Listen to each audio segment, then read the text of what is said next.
clear to you all? I'm pausing to stop the share for a minute. You can move.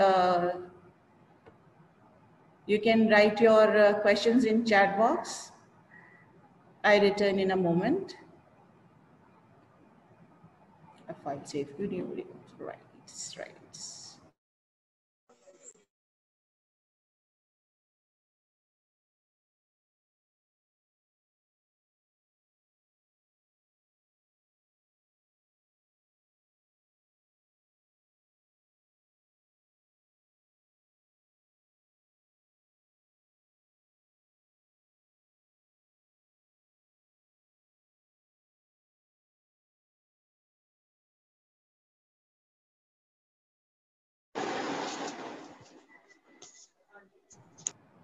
Okay.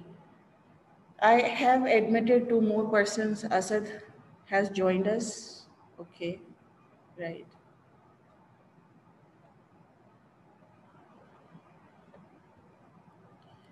So the file is here. Okay.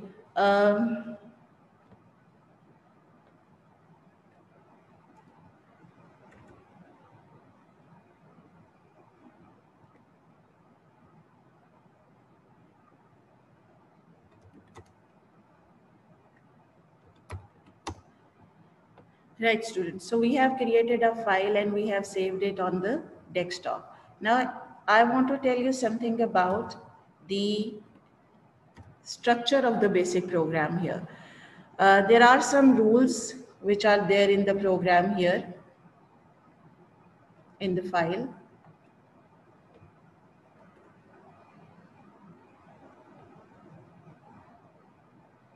This one, question number 10, part 7. Briefly describe the structure of a basic program. So there are some special features of a basic program. Let's see what are those features. As you can see, this program, the program has, the first one is the program will follow the following rules. Every program statement must begin with a line number. So here you can see that every program line is starting with a line number 10, 20, 30, 40, and 50. And it is, the program lines are arranged in the increasing order, ascending order of the line numbers. Okay. So we are covering this question number 10 here. Right. Now the second says, the second feature of the program says that it's a good practice to end every program with an end statement. However, it is not mandatory. As I told you that we have added another statement here that we did not include in our simple program yesterday, line number 50, end. So it's a good practice. It makes your program clear for you also and for the interpreter to execute. Okay. Repetition of a line number within a program is not allowed. See what happens here. That if there are 1, 2, 3, 4, 5 lines in my program, and I do what? I overwrite line, I give another program line number 50, okay? By mistake, I type the same line number which is there. In short programs, it is not possible, but when the program is long, then you may, by mistake, you may type the line number again. Okay. Now see, if I type the line number again here, what will happen? Print, I'm typing a simple command here, print hello 10M, a simple message as we did yesterday. Now how my program will look like, just have a look here. What is at line number 50? End disappears and the new line number 50 that I wrote a moment ago has replaced the old line number 50. So end disappears and the new statement comes here, print hello 10M, right? So repetition of line number in a program is not allowed. It is not giving me any error. It is doing what? It is simply overwriting the previous line with the same line number. Okay.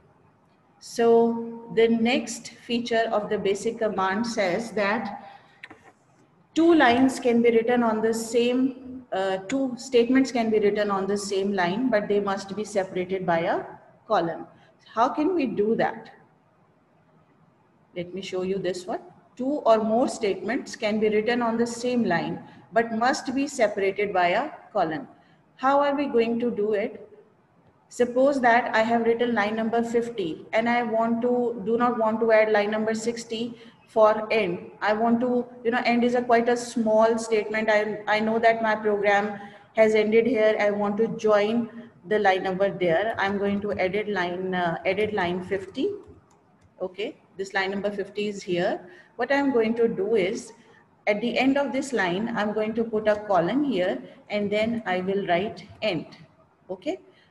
This is another statement that could be there on line number 60, but to avoid writing another line, what I did is I have written two short statements in one line, but these two statements are separated by a colon here. You can see this. Okay. Now press enter, right?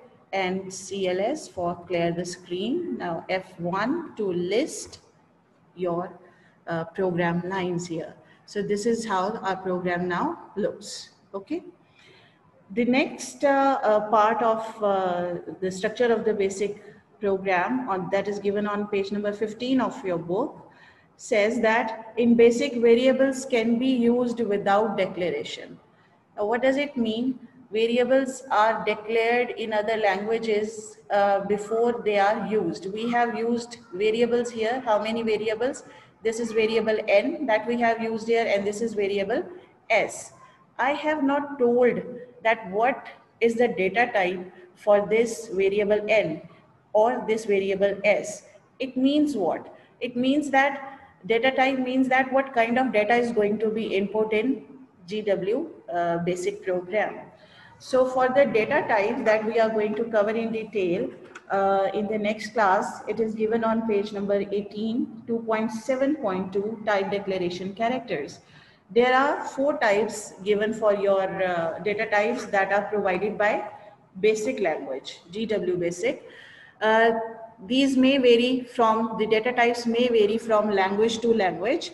Maybe there are more data types in C++ or there are different data types, number of data types in Visual Basic. But here in GW Basic, we are going to have 4 data types, right? So how, if I want to declare a variable with the data type, how am I going to do? Let me tell you. I am going to write this is a number and I want it to be integer type. Integer, you all are familiar in maths that integer is a whole number.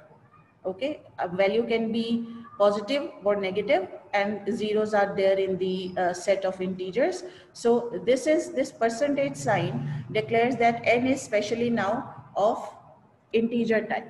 So we are going to cover it in the next lesson, but here because there is the type declaration character mentioned here, so I told you that these are the type declaration characters for or data types for GW basic variables.